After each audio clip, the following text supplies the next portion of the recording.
Hello, everyone, and welcome to the first episode of the Society of the Eternal Mile podcast. I'm your host, Noah Sias.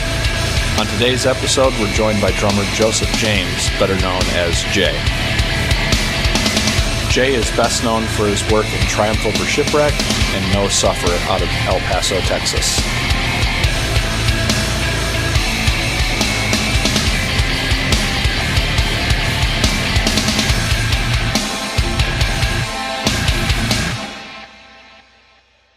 Before we get started, just a couple quick announcements.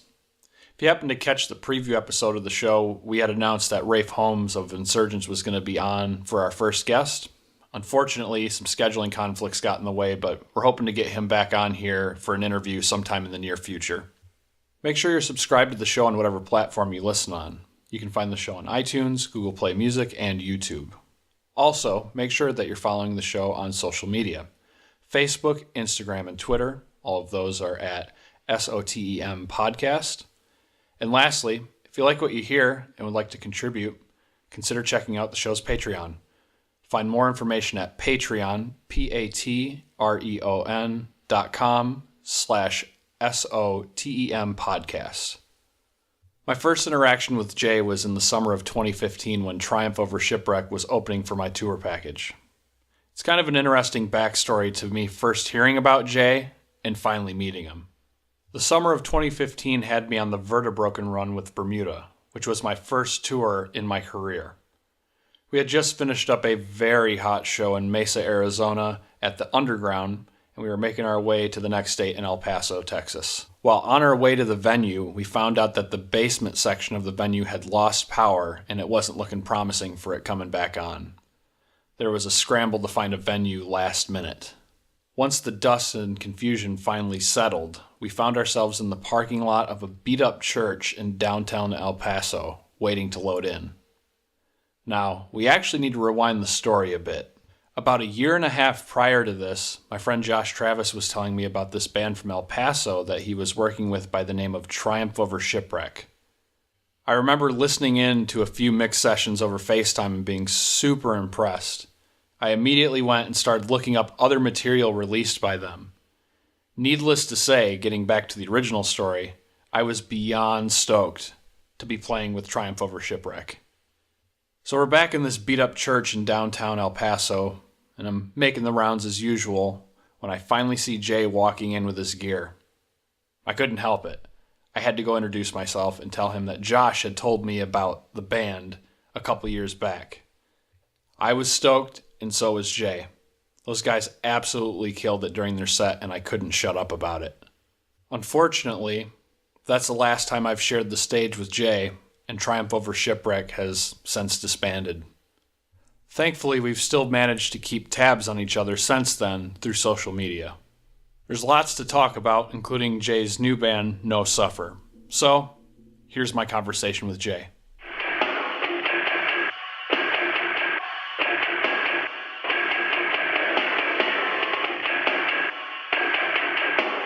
Jay, welcome to the show. Hey, man. Thanks for having me, dude. I appreciate it. When did you first get involved with music? I believe I was about 9 or 10, and my cousin played at the church we went to, and so I brought a bass guitar because he was already playing drums. So I was like, oh, I'll play bass or whatever. So, my great-grandma took me to take some lessons and stuff, and, it was okay. I was like, this is all right. I had little fat fingers, so... it was super rough. And so my cousin was like, yo, man, I'm going to college. They're going to need a drummer. And, of course, I sat there and I was like, yo, I think I could do this, So I was like, okay, cool. So he showed me a few licks, man. And, yeah, I started playing in church, man. And my great-grandma would take the drum set to her house and, she would play some old gospel hymns. And I would just play along with her. And that's basically where I got my start, man. So, yeah, I was about 9 or 10, dude. And it was just, it was cool, man, because I was always a little kid banging on stuff, banging on the pots and pans in the back of my mom's, the seat in the car. And she'd be like, boy, shut up.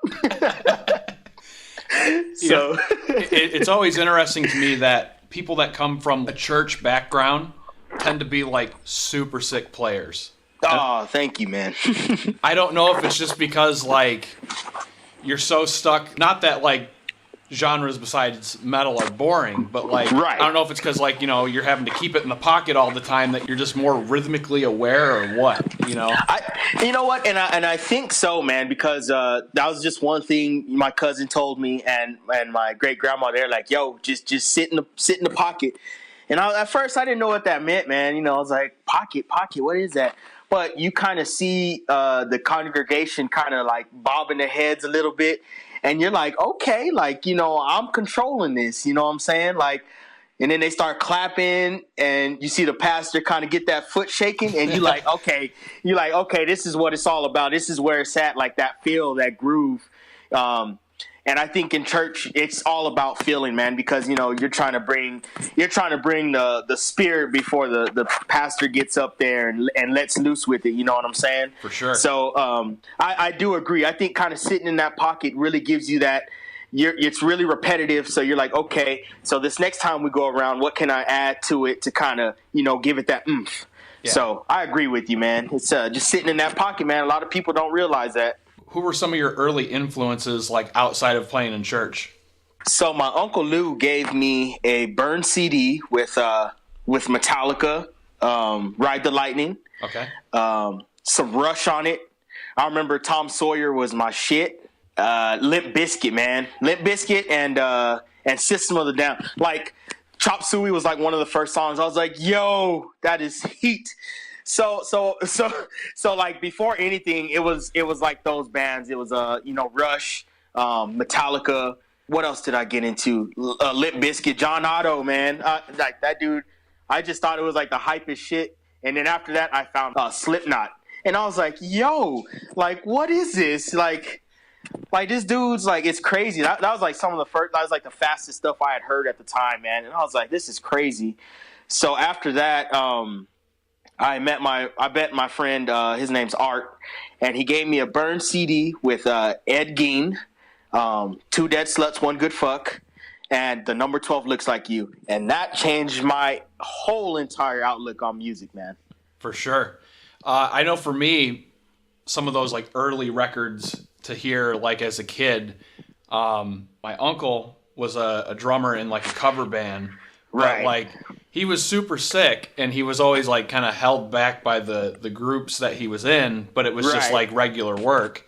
I remember hearing a lot of stuff from him, like Metallica. You'd have like Motorhead, those kind of bands, and then this is gonna sound really dumb, but. Then the movie Mortal Kombat came out. Oh, man. And, of course, I was a huge Mortal Kombat fan. And, I'm itty-bitty. I don't know any better. I got the soundtrack to that movie. And that was the first time for me hearing Napalm Death and Fear Factory. Holy shit. Because both of those bands are on that soundtrack. I can only imagine what you felt. And it was funny because I'm actually a percussionist myself. I just happen to play guitar. Right. I remember I was taking lessons from my uncle, and I brought that CD over, and because he's always like, yeah, bring music over, we'll try to learn some songs. and I brought that over, and he was like, yeah, that might be a little too cool for me. But, beyond that, Limp Bizkit, Korn was a big one. Definitely, man. Just like that whole mid to late 90s commercial metal. It was I got this weird theory about it where it's kind of like the most controlled controversy in music is that total MTV metal era. It really is, man. Of course, you had like Marilyn Manson too, that came out and like stirred the pot. So I agree with you, man. That's a quick introduction on your musical history. Let's talk about Triumph Over Shipwreck. Oh, my man. Cool. So Triumph Over Shipwreck actually started after a Basement Anusa Casket, a.k.a. Abenak. We had kind of disbanded. Me and Eric, we wanted to continue writing. So we kind of took some of those old songs and like put a twist on them. I guess you could say that Abenak kind of sounded like Black Dahlia Murder, Kill Switch Engage, that kind of like I wouldn't call it deathcore. I guess like metalcore before it was metalcore. Sure. So we were trying to do like the Bury Your Dead breakdowns with like the guitar work of Black Dahlia Murder. You know what I'm saying? Mm-hmm. So that was that mix. And so when we started Triumph Over Shipwreck in 2007, it was an instrumental band. We didn't have a singer at the time. So we were like, what can we do that's like super hype, but it's not like too crazy. So I was talking to the guys from Scale the Summit, and they were like, yo, just make the guitar work pretty intricate. And so we were like, okay. So what's intricate to us? And so that at that time, Eric and I were really into the Moat, like stupid into the Moat. And we had just got a new guitarist, and this dude wrote exactly like Into the Moat. Like everything he wrote was like Ion Dissonance meets Into the Moat, and it was like the hypest shit to me. So yeah, that's where Triumph started in 2007, and after that, we had already toured once or twice with Abenak, and as soon as we started Triumph, everyone just fell in love because it was hype at the time, man. Everybody was into the crazy guitar work with the spastic breakdowns and stuff like that. And so we were like, yo, well, let's see what we could do with this. And yeah, that's how Triumph was born. And it just kind of took off from there, man. Gotcha. Where did the name come from? So we had basically we threw a bunch of like names in a hat. And it was like Desolate Until Decomposed. Okay. Shitting Carcass. And something else, man. So like I think somebody came up with like The Morning After, and I was like, yo, that's kind of weird. And of course, at the time, it was cool to have like those long names. Mm-hmm. And I was like, yo, because when Abenak broke up, we were kind of lost because we were like hyped, dude. It was like super hype. So we're like, yo, well, this is like a tragedy to us. So what's tragedy? And we looked on the thesaurus, and it was like shipwreck. And we're like, okay, well, we overcame it. So what's the other overcame? Triumph. So it was just like, now I think back, I'm like, dude, that's so cheesy. At the time, it was like super hype because it was like that nice long name. And it was like, all right, like triumphant. Like, hell yeah, brother. We're out here just conquering and shit. So yeah, man, it's just stupid play on words, man. Band had 5 releases. 2010's A World Called War. Right. 2011's Word Distortion EP. Mm-hmm. 2012's Crown Crusher EP, which... Right. I didn't know that Bermuda was going to have a song called Crown Crusher, by the way. You know what? Corey actually hit me up about that. He's like, yo, is it cool? And I was like, yeah, it's cool, man. Then you would have 2014's Forever Ending, and then you guys had a split EP in 2015. Right. All the releases are solid. Thank you. But there's something about Forever Ending for me. Oh, man. It's raw, it's unique, and it's unapologetic. It's a different mindset than a lot of records that have come out and are going to come out, in my opinion. Thank you. When I try to compare it to other bands, like it's tough to do. There's not much for current bands when it comes like to that sound. And when I finally find somebody who's close in sound, it's the heavyweights. Right. It's exactly like you're talking about, like Into the Moat, Ion Dissonance, See You Next Tuesday. All those heavyweights of like the mid 2000s. So major props on that one. Thank you, man. Thank you, dude. That was our bread and butter. And I did something like an interview before about Triumph. And I guess just with each member change, they kind of added their little flavor to it. But the base of it was always Eric and I. Sure. We've been jamming since I was like 9 years old. Like as soon as I started drumming in church, I had met Eric, and we've been jamming ever since, man. I'm 29 now, so that's like the better half of my life. So, different people would bring different elements, so it would kind of add that flavor to the pot we already had stirring. You know what I'm saying? Sure. So, with A World Called War, we wrote that CD with a really cool guitarist named Andrew McMillan. He lives in Denton, Texas now. He plays for a band called Terra Collective, and this dude is just like a jazz major. He is incredible, dude. He writes a bunch of stuff that sounds like like American football or This Town Needs Guns. So he kind of added that like flavor to that CD. So I guess you could say that was our real like number 12-ish type album. Sure. Just because we tried a bunch of different stuff. It was still heavy. It was still chaotic. But the guitar work was pretty intricate. You know what I mean? When in terms of like jazz and stuff like that. So I thought that was really cool. But after that, he left to college in Denton, and we just wanted to chase like a heavier sound. We wanted to really just like, okay, you know, that was cool. Number 12 just broke up. You know what I'm saying? Yeah. So we were just kind of like, well, we got to stay relevant, so let's keep the ball rolling. And so when we were, I think the word distortion, we just wanted to be heavy, dude. That was it. We just wanted to be super heavy. It's still a little bit chaotic. And that year, actually, we had toured with Fallujah, Discreet, King Conquer, Molotov Solution. So I think they all kind of rubbed off on us a little bit during that like era. And then when we got to Forever Ending, that was us just being like, yo, fuck it, man. Like everything we've done, let's try to like top that. And I think that is the most pissed off album that was released for Triumph, man. Absolutely. And I think like I guess I titled it Forever Ending because like it's like that style of music, it's always dying out. You never really like Ion Dissonance. I think they mentioned something like they'll never tour as heavy as they used to, just because kids don't care. Right. But if you go on to like any Facebook forum or something, one of the bands they're going to mention is Ion Dissonance. Every time. So it's relevant. It's super relevant. Kids are still into it, but you know it's just kind of out there. So that's where Forever Ending came from. It's like it's forever ending. Like it's like, oh well, you know that band's fucking beating a dead horse. But if you go and listen to it like 5 years from now, you're like, yo, this is tight. Like, right. You can never get over it. So I just wanted to write a timeless album, man. For sure. And you definitely did. Thank you. In your time with the band, you guys played a bunch of shows. How many tours did you guys do? Oh, shit, dude. From 2007 to 2016, I was on the road at least 220 days out of the year. So I can't even like, I think I wrote it down one time and it was just for like a couple of years and it was like mind blowing, man.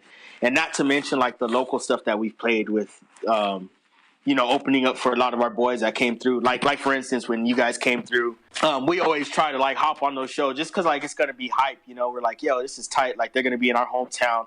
Let's try to do something special for our boys because I know they would do the same. Right. So it's too many damn shows, but not nearly enough, man. You know how it is. Sure. Of all those tours, do you have any like highlights? Bro, Fallujah and Discreet. 2011, I think, was like I don't want to say like our prime, but it was like the pinnacle. Like if we would have kept the ball rolling like we did that year, I believe Triumph would have been a lot bigger. But yeah, we did Fallujah Discreet in January. That was a 3-week run. After that, we did a month long with Pacifist from Louisiana. And everybody knows them as the Dildo Band because they have like a music video where it's just like a bunch of dildos and shit. It's the hypest shit in the world. They sound like See You Next Tuesday, man. So it was cool to do that tour because it was like probably our first run with a band that sounded pretty similar to us. Sure. After that, we did the Molotov Solution, King Conquer. And, dude, it just, like, that year was just rolling. And so we got home, and, again, we had some member changes, like, so I think if we would have kept that lineup and kept rolling with that, it just would have been stupid, dude. Like, we would have been something crazy. Sure. So, yeah, those line of tours are definitely something I remember. So the band dissolved in 2016. Closing statements for Triumph Over Shipwreck? I just want to thank everybody, man, for supporting the small town heroes, I guess you could say, because we never got to be like the bigger band, but everybody always knew us and respected us. So I thought that was really cool, man. Anywhere we go, they're like, yo, Triumph, like, cool. Triumph's on the bill, cool. So I thought that was really tight, and man, it was just time to let it go, dude. A couple of tours before that, we just replaced the transmission in the van, And granted, the van had been all over the country. Mm-hmm. We brought that shit with like a $2,000 loan that Eric took out. And dude, it's like we never would have imagined touring the country, bro. Like legit, like corner to corner, top to bottom, and just meeting everybody that we met. Like I didn't imagine it. I had stopped going to school because I was like, yo, on a tour. And everybody was like, what are you going to do? Go to, go to San Antonio a couple times a year? And so everybody thought it was a joke. And then they saw us like out in New York, and they saw us like the Pacific Northwest and out in Michigan. You know what I'm saying? Right. People were like, yo, like they're doing it. Like they really said, they did what they said. So, Triumph actually lived up to its name, man. Like, regardless of the member changes, I believe it became its own breathing entity, man. It took on a life of its own. Like, we came home for a week and we're like, all right, well, we're going to chill for this week and we're out again next week. So I just want to thank everybody for supporting us. And even though we weren't the biggest band and we weren't the best band, people still fucked with us. So that was really cool, man. Absolutely. Wreck life, brother. Yay, always, bro. It wouldn't be too much longer before No Suffer would finally surface later in the year 2016. Right. Tell us about that. How'd that get started? The last tour that we did with Triumph Over Shipwreck was with So This Is Suffering, and it was a month long, and the booking agent was garbage, bro. Like, complete garbage. I don't want to drop names, but he was garbage. Like, we got home super broke, and it was horrible, dude. It was horrible. And so we were able to like kind of salvage some stuff, and we did you know what? We actually did one more run with a Thier, parasitic ejaculation, and that was like the sickest run of my life, bro. We did like the whole West Coast. We came to Austin, and the van broke down. Oh. And that was it. Yeah. They were like, yo, the transmission's messed up again, and this and that, and you have an oil leak and this, and we were just like, you know what? Let's patch this bitch up. Let's get home. And yeah, we were like broken, man, because, we didn't have money to buy another van. And everyone was tired. Everyone was broke. Everybody was hungry. We were kind of like knocking heads with our bass player at the time. And so we got home and we were just like, yeah, that's it, man. Like, we kicked the bass player out, and it was just like, yo, like, I don't want to do it anymore, man. I'm tired. I'm tired of being broke. I was driving like a little hoopty. That shit would like break down on the way to work. My fucking windshield wipers didn't work. I think Eric's like axle fell off his car, and he was like on the freeway, and like his wheel like went rolling into traffic, and we were just like, "Yo, man, what the fuck?" So, so that was that time. It was like, okay, man, we need to get ourselves together. So we just all took like a 6-month break. And then, of course, like the bug always bites. Mm-hmm. You go and see your friends play that you've been touring with for years. Shout out to Insurgents and Thier, because they were on tour together, and we saw them play, and we're like, fuck, man, we could have been on this package. Like, what are we really doing? Like, we're working, we got money, but are we having fun?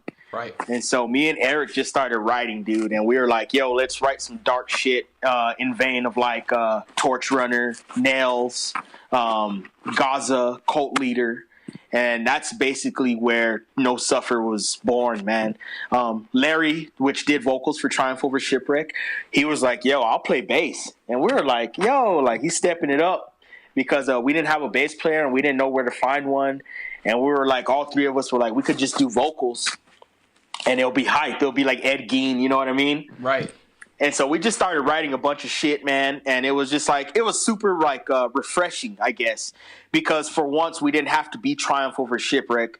We didn't have to write the most technical music. We didn't have to write the fastest. We didn't have to write, Ion Dissonance Into the Moat. We could be ourselves for once. And I thought it was the coolest thing ever. And so we got offered to do South by Southwest in Austin, and we were like, fuck, we haven't like got any vocal patterns down. We had like 6 songs written, but we're like, fuck, man, we fucked up.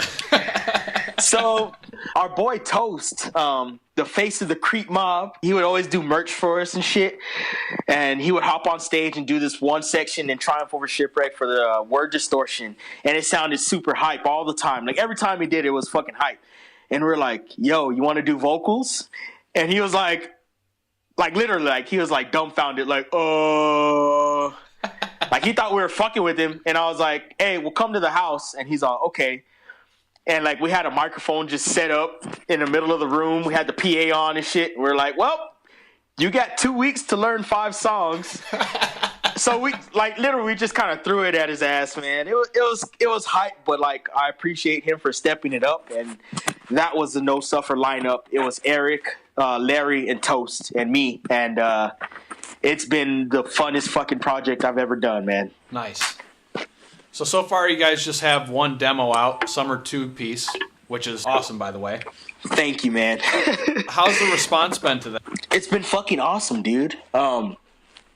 With Triumph, I would always try to reach out to like different blog spots and stuff to share our music. And with this, I just put it up on Bandcamp and said, here you go. And next thing I knew, it was like on all these different YouTube channels. And it was cool because it was like grind channels, you know what I'm saying? Right. And I was like, fuck yeah, like people get it. You know what I mean? Mm-hmm. I think with Triumph, it was always hard to kind of tag a genre on it. But with No Suffer, it's a little bit more straightforward. It's more aggressive. It's a lot darker. And it's still fast as fuck. So people are like, yo, it's fucking grind. You know what I mean? For sure. So it's just people are eating it up. Locally, it's fucking hype because it's everybody's cool with Toast. Like, Toast is just Toast. Everybody fucking knows him. Everybody loves him. So I guess it's easy for people to like grasp onto his fucking lyrics and to him screaming. So it's just been fucking cake, dude. You guys are getting close to hitting a year now, yeah? Yes. Anything left for you guys for the remainder of the year?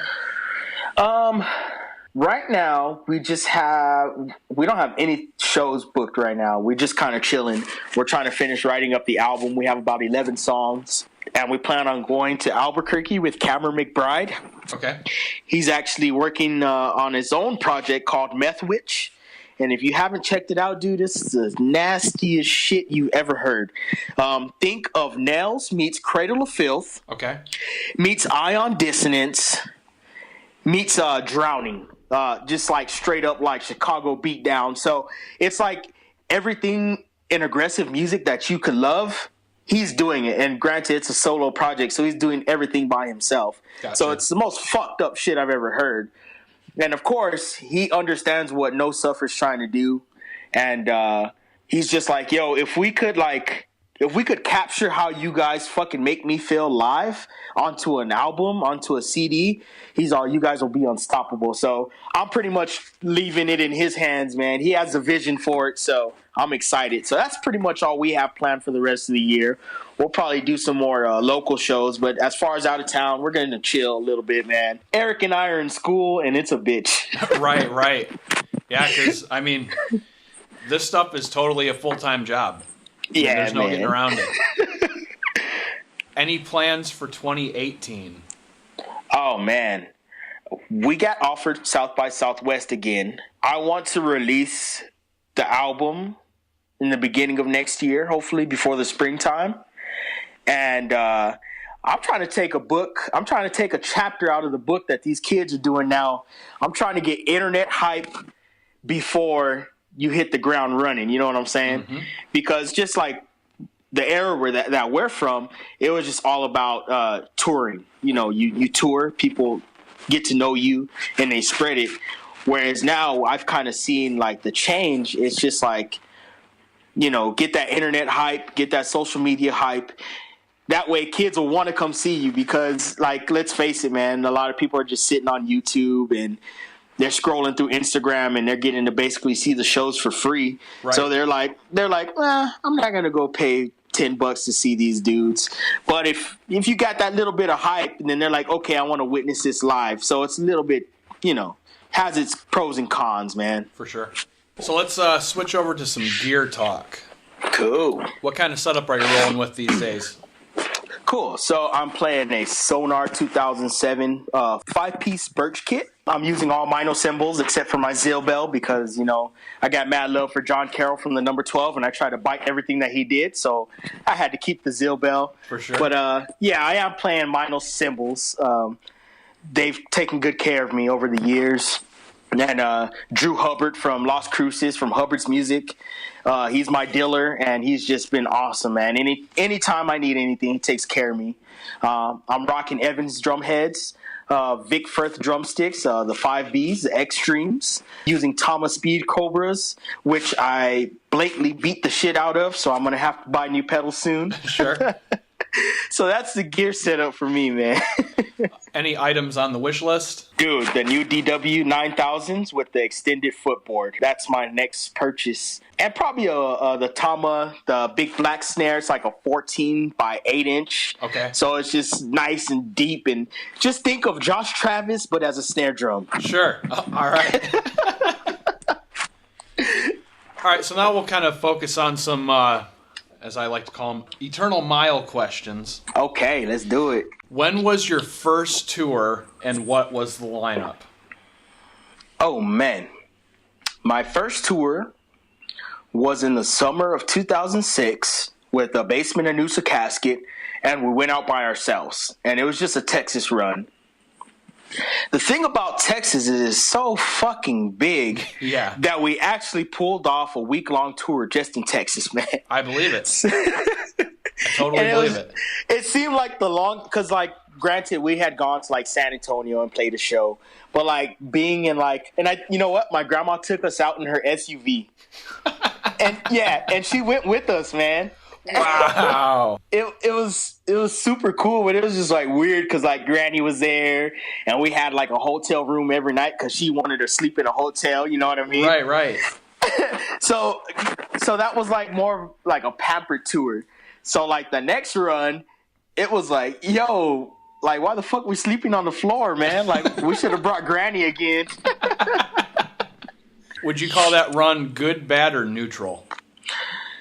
It was really good, man. I think it was one of the better first tours that you hear from anybody. I guess we had made really good friends with Upon a Burning Body, and this was like back in the day. They're still playing like the Genocide EP stuff, and my cousin was actually dating Danny, the singer, and so they kind of like told us who to book with and who to talk to, and my cousin Renee, he was the guitarist for Basement and Noosa Casket.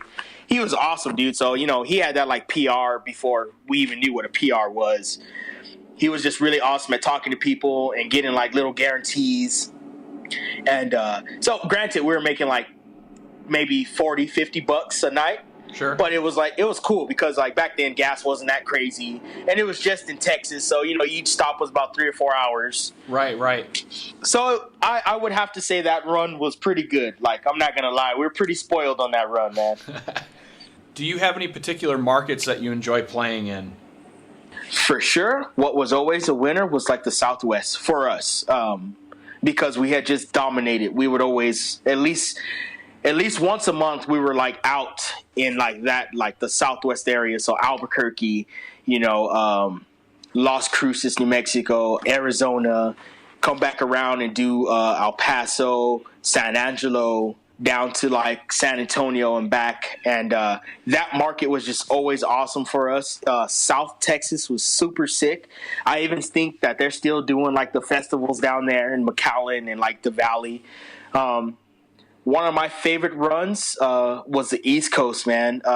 We did New York and the Bronx. We played Boston. We did a suburb, Syracuse, New York. And we got to chill with Ed Gein.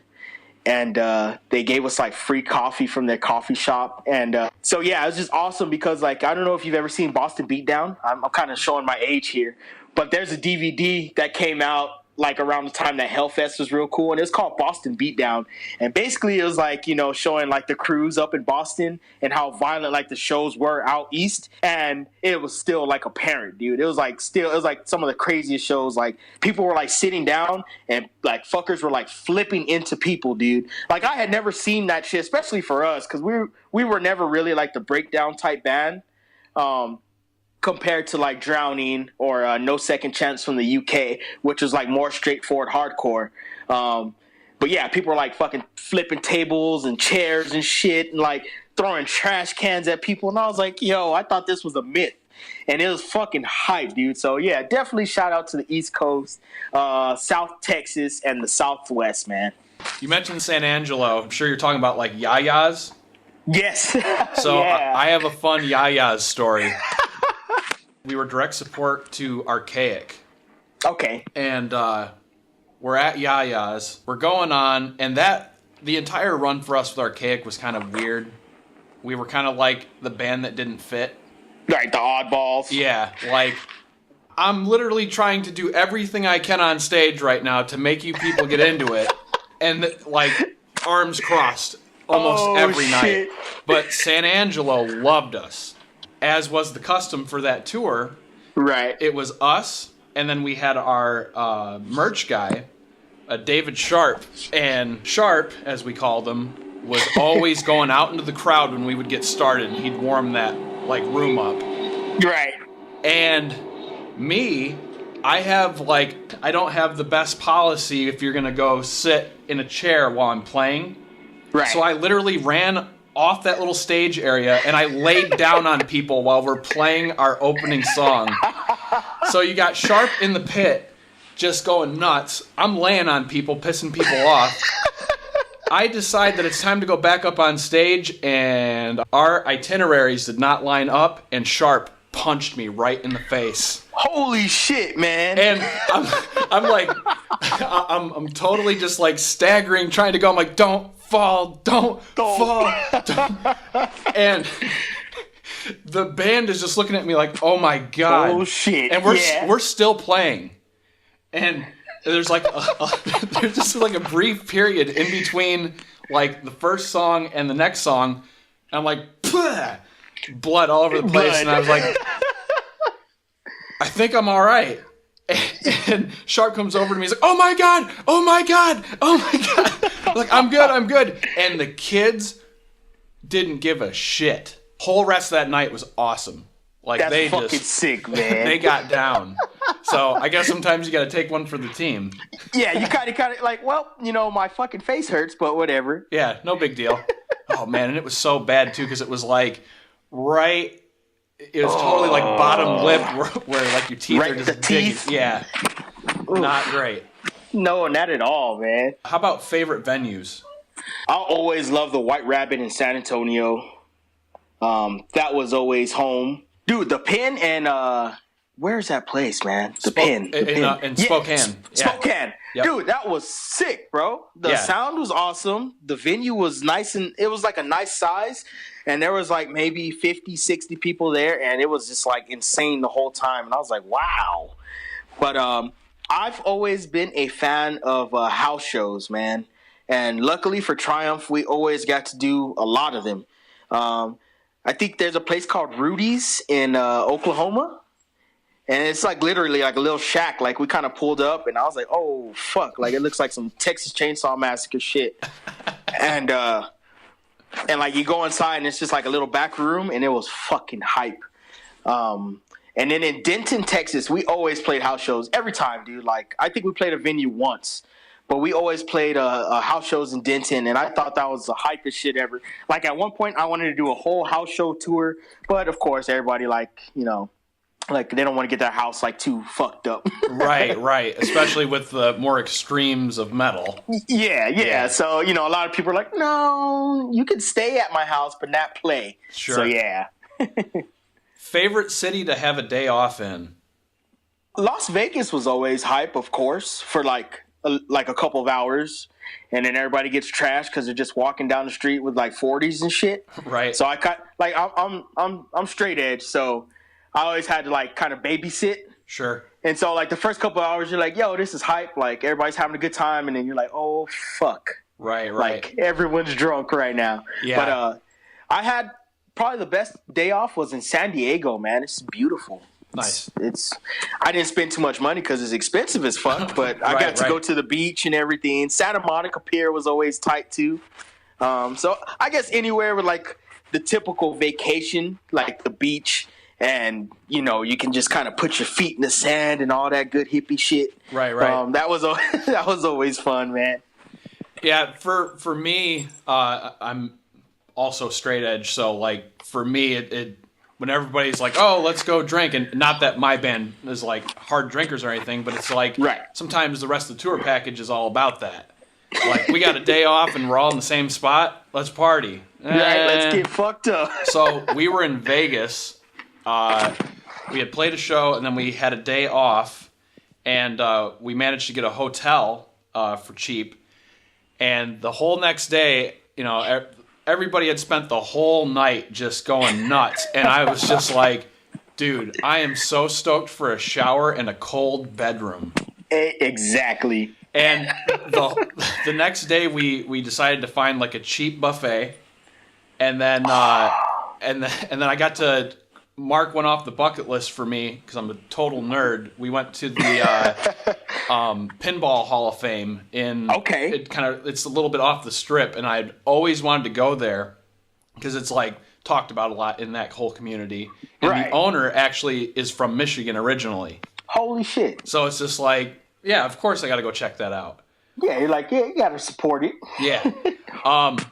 But Vegas was cool. I love Seattle. And then on this last run that we did over the summer, we had a day off right outside of New York City. So we went back into the city and got to walk around there, went into the Nintendo World Store. Oh, dude. You know, lots of cool stuff. I have a funny story about Seattle, actually. Triumph toured up that way, and we had to play, I think it was Studio 7 we were going to play at. Yeah. And so we stopped at like a Safeway to like get some food. Mm-hmm. And my singer at the time like walked in the store and just walks out with like a rotisserie chicken.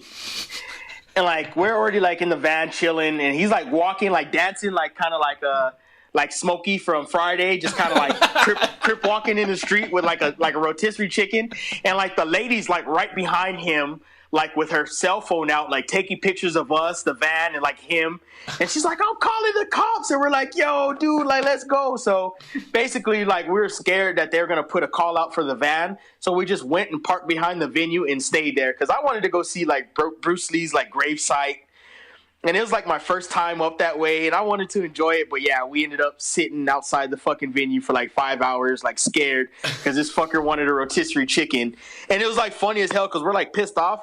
And he's like, do you want some chicken? And we're like, nah, man, I don't want none of that shit. Well, and it's tough, too. If it was at Studio 7, there is, like, nothing around that. Exactly, man. I think we walked, like, a couple of blocks and had, like, some really shitty coffee. Because you hear how good the coffee is there. Because, of course, like, Starbucks is, like, based there. Yeah. And, yeah, I had, like, the worst cup of coffee, like, my entire life. So it was, like, the day was just ruined, bro. I was like, the coffee sucked. I couldn't see Bruce Lee. And this dude is offering me some fucking stolen rotisserie chicken, man. I was done, dude. That was it. So, yeah, if you're on tour, don't steal. Try not to steal and get caught at least, right? What would you consider you may have already answered this now I think about it, but what would you consider to be the biggest rookie mistake being on tour? Probably that, getting caught stealing. Because we had another incident where we got stuck in Arizona for a day because guitarist got arrested. Man, take care of your damn feet on tour, man. Just like bring enough socks, bring enough underwear, and pack some baby wipes and some foot spray. Because like when you're in the van for any amount of time and like it stinks, it makes everybody irritable, man. Yeah. So take care of your feet, man. I think that would probably be one of the biggest rookie mistakes. Or going out on tour with not enough like guitar strings or like drumsticks. And so like halfway through the tour you're like broke and you don't have enough gear to like play your show. And you're like asking people, like I remember one dude like was like touring with us at one time. He's like, yo, Jay, I ain't got no drumsticks. And I was like, bruh, I feel sorry for you, man. So he was like pretty pissed off I didn't lend him drumsticks. And I was like, I'm sorry, dude. Like, can't help it, man. Yeah. You know, it's one thing if it's like literally in the middle of the set and you just like shafted your last set. Right. But man, but yeah, if you're like chilling all day, like eating Chipotle while I'm eating like some ramen noodles and then you come up to me like, yo, bro, can I borrow some drumsticks? Man, you could have brought some damn drumsticks with that Chipotle money, big fella. Exactly. So, in my experience on the road, I found that a lot of people have misconceptions about what it is that we do. Right. In many cases, it's often over-glamorized. And you hear some really wild things from people.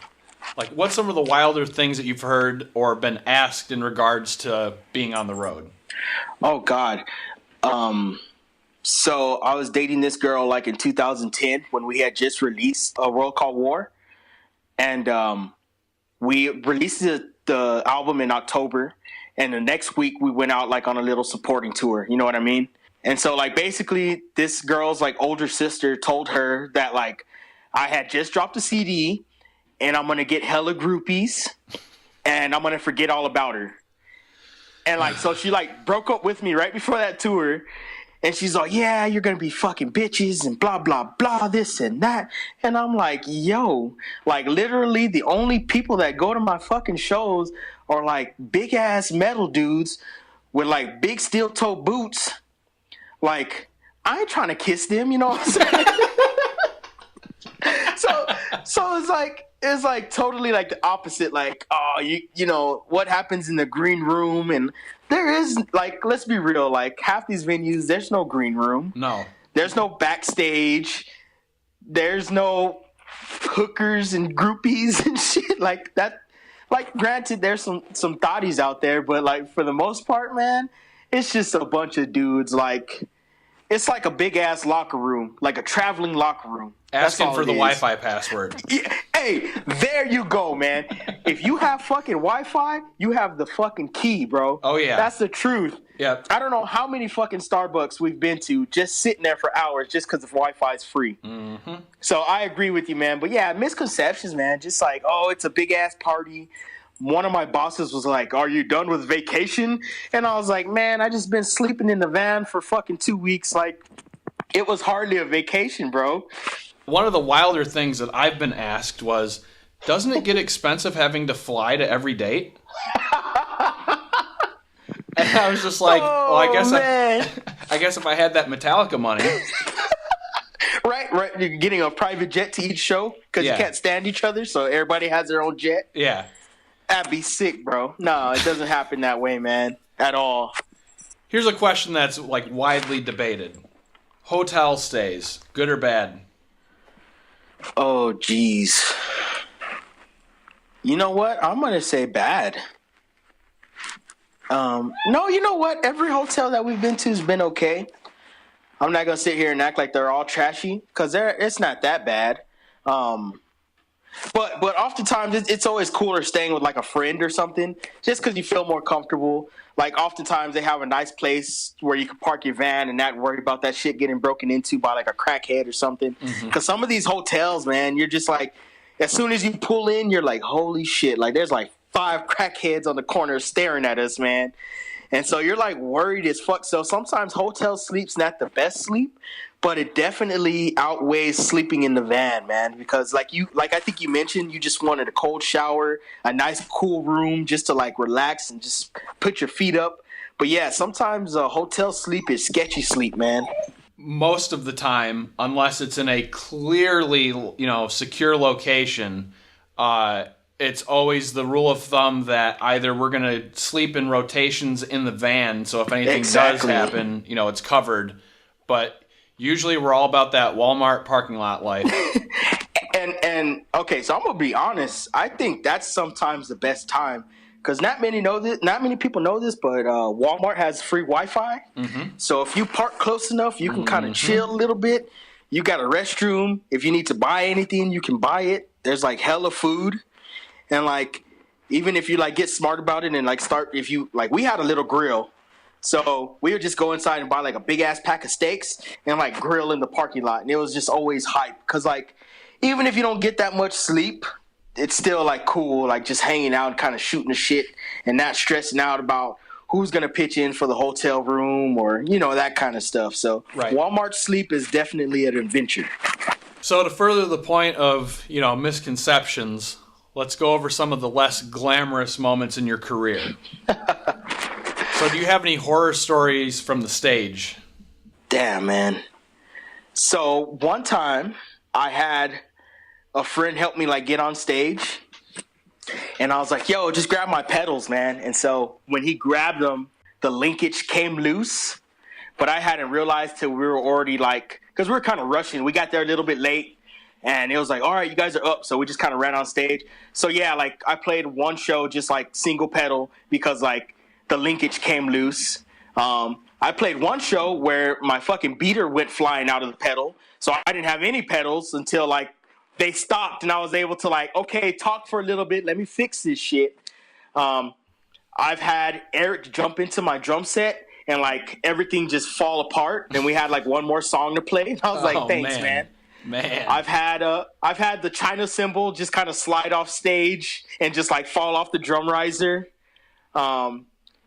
Near the end of Triumph, I had to start carrying a 50-pound dumbbell to put in front of my kick drum because I kicked my fucking kick drum off the drum riser, and that was awkward.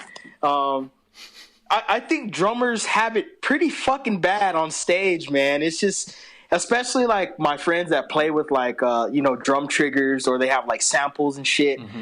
It's, you got to be careful back there. That's one reason why I was like, nah, I'm just trying to keep it raw, man, because I'm a dumbass. I'm not too tech savvy. I don't want to deal with that shit. I've seen, like, I filled in for Seeker, and I remember we were like practicing, and they were like, yo, once you hit the space bar, that's it. Like, there's no stopping. 15 minutes, I hope everything goes right, because we're not stopping. Everything's like there. So I was like, fuck, man. Like, you for real? Like, this is fucking torture, man.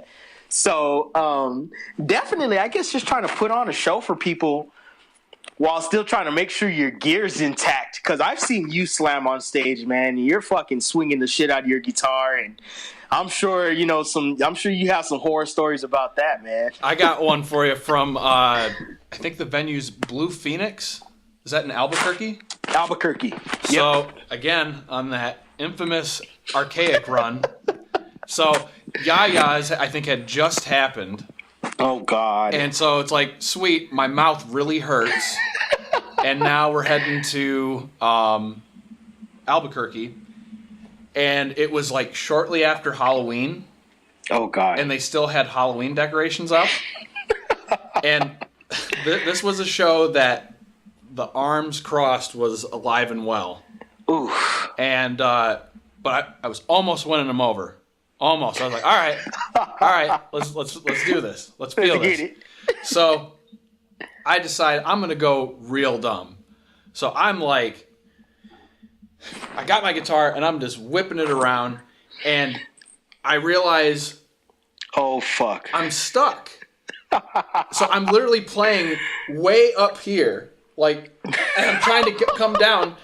I finally come down, and it's like a weird lighting on that stage, and I get my guitar to come down, and I have fake cobwebs hanging off of my headstock, and I feel like I'm in Aerosmith all of a sudden with some stuff at the end of my headstock. And so, like, I'm still trying. There's one kid right in front of me who is just like, he's like, all right. Yeah. And so we get to a noisy section, and I decide to, like, take my guitar off of me, and there's that little bit of a railing in front of the stage. I take my guitar off, and I, like, slide it against it, and I'm, like, just making awful noises with it so kids would be like, yeah, push my friends. Broke a string. Oh, fuck. And the kids went, nah.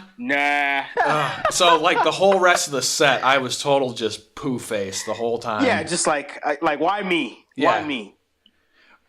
But there's plenty of other just ridiculous stories like that, though, you know?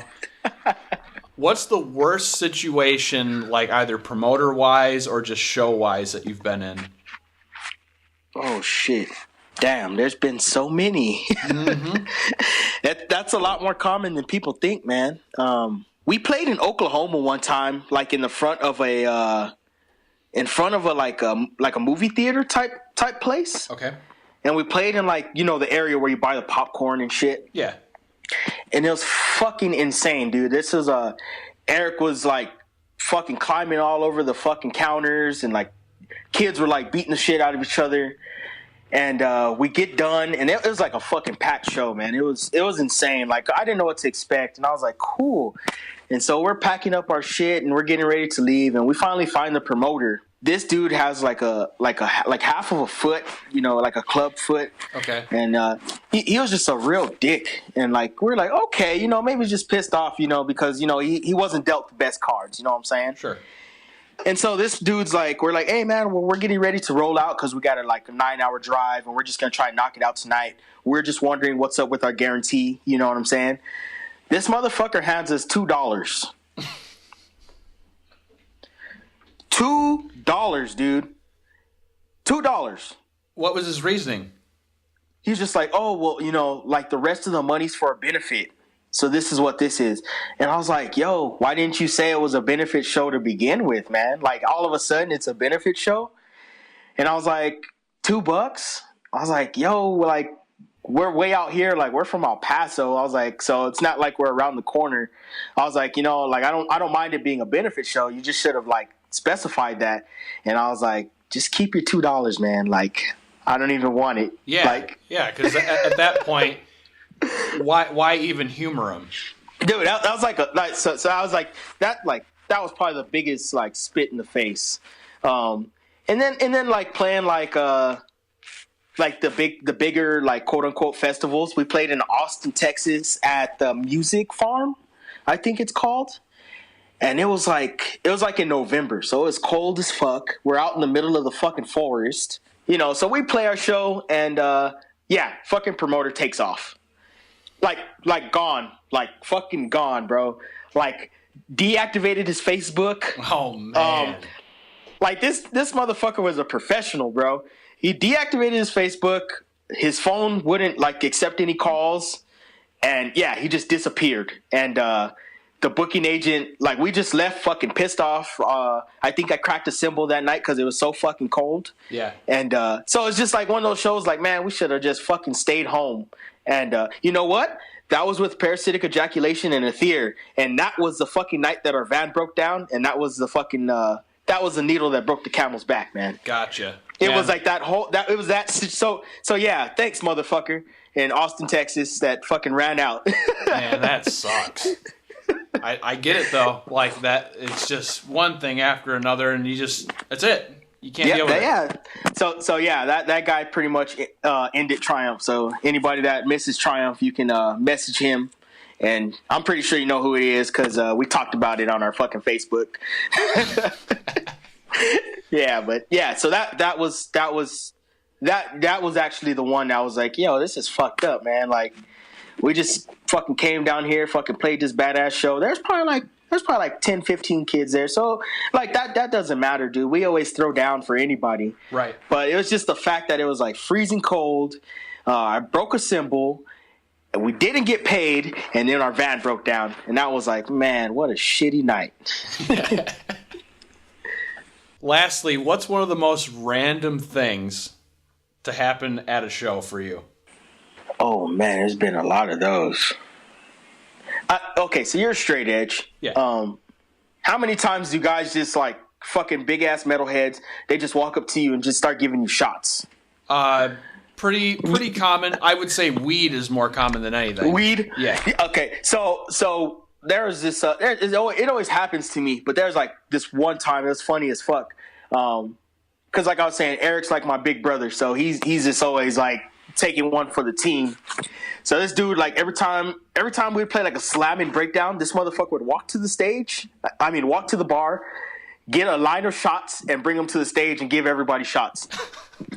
like literally, like he would be like, "Oh fuck, it's so heavy," and he would come back with shots. And so I had like 10 shots like lined up next to me, and I was like, "Fuck, I feel bad," you know, because he was like between songs, he's like, "Are you gonna take your shots?" And I was like, "Yeah, man, yeah."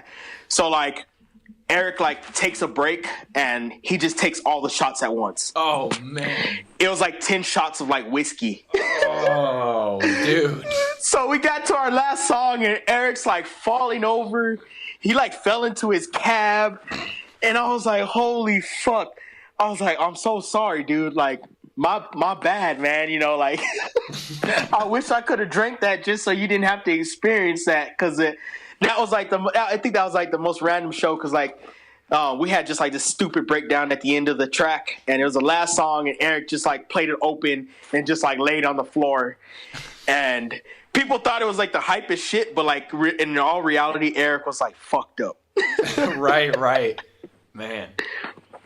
All right, so before we wrap this up, I'm curious to hear what kind of advice you'd have for a few different people. What advice would you give to local bands? Not necessarily local to your area, but just in general. In general, I don't want to say do your job, but you're not wrong.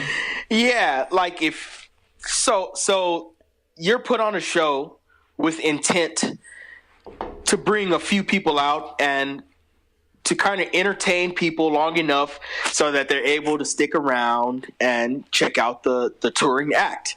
Don't get mad if people fucking ask you to sell a couple of tickets. Don't get mad if people ask you to share the fucking flyer. That should be your fucking job, man. Like, you're playing shows to bring people out and to share your music. So if you're just like fucking sitting there bitching and complaining because you think that you're the hot shit, like, just don't fucking do it. Don't play shows, man. Stay at home and play in your fucking garage. Don't be a dick, man. Like, don't get mad if you fucking got to go on first. Don't get mad if you got to go on last. Like, just do your fucking job, man. It's not that hard. You know what I'm saying? Right. Exactly. So like, not to talk shit, because right now, like, No Suffer's kind of in that that bottom, you know, ring of things. Right. And I think we all went into this knowing that we weren't going to get the same treatment that Triumph got, so to speak, as soon as we came out. So playing first, like, for a lot of the local stuff that we've been doing, it's been pretty common for us since we started No Suffer. And it's not a problem. Like, we have no problem fucking promoting ourselves, promoting the show, and fucking sticking around for whoever's playing last, man. It's just something that you have to realize has to be done.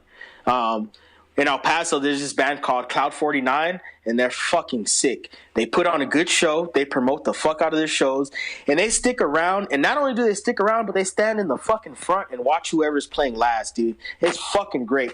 If every band, and like any local band, could be like that, fucking props to you, man. Just try to support the scene, because you're gonna, one day, if you want to tour, you're gonna travel, and you're gonna hope that the local fucking does the same for you. Exactly. What advice would you give to promoters? Do your fucking job. I think that should be the fucking quota for anybody. Promoters, man. If you can't book a show, don't book it. Don't do it. If you can't book it, don't fucking do it.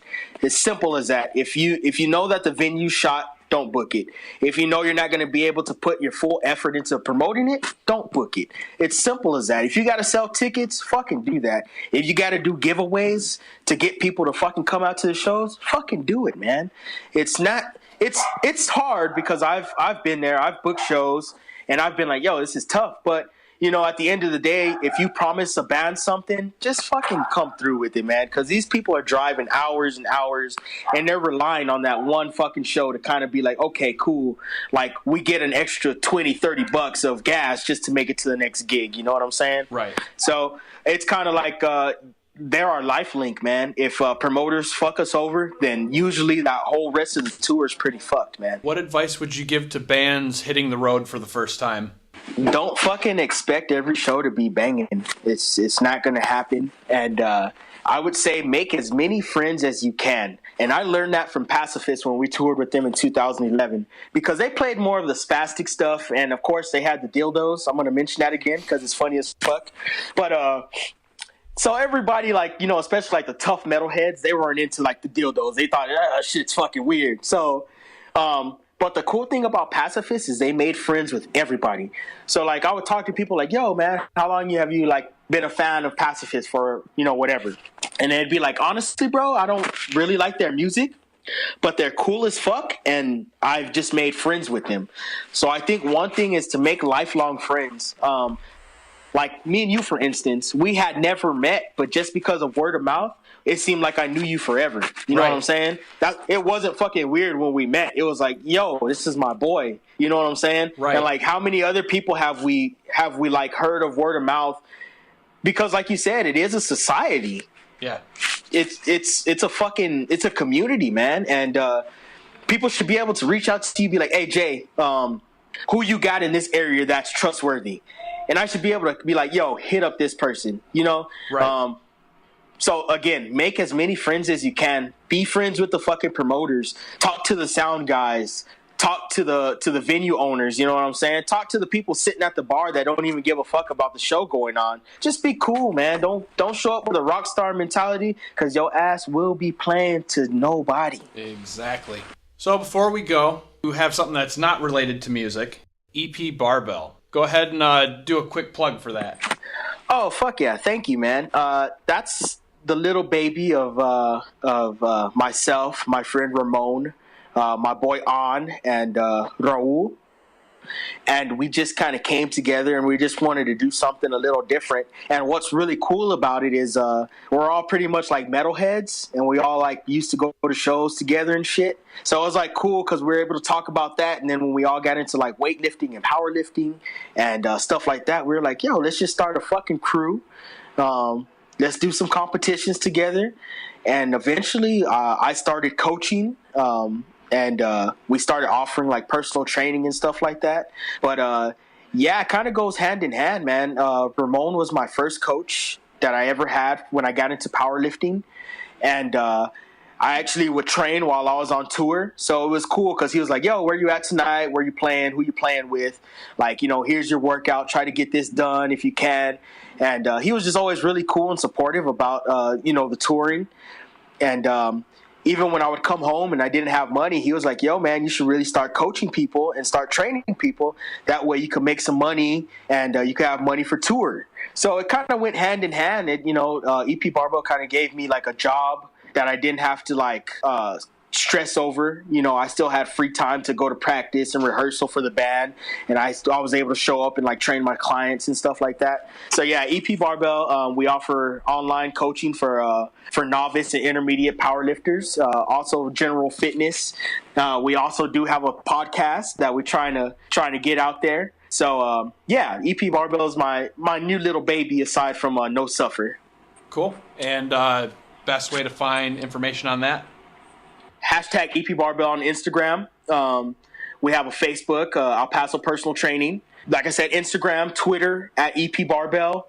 We're pretty much everywhere, man, because we try to stay active, and we do have a playlist on Spotify with EP Barbell that we try to like. It has like a bunch of sick bands on it that I personally think people should hear. So if you're into that, just search EP Barbell on Spotify, and that playlist is up there too. Cool. Jay, thank you so much for being on the show. Hopefully our paths can cross again real soon. Hey, thank you for having me, man. I really appreciate it. It was a lot of fun getting to talk about all this crap that no one really cares about in my realm. So it's good that you're starting this, man, and I hope success to you, and I hope we get to see each other, man. I'd love to show you No Suffer in person, man. Absolutely, man. Thank you. No problem, brother. That concludes this episode. I'd like to thank Jay for coming on the show.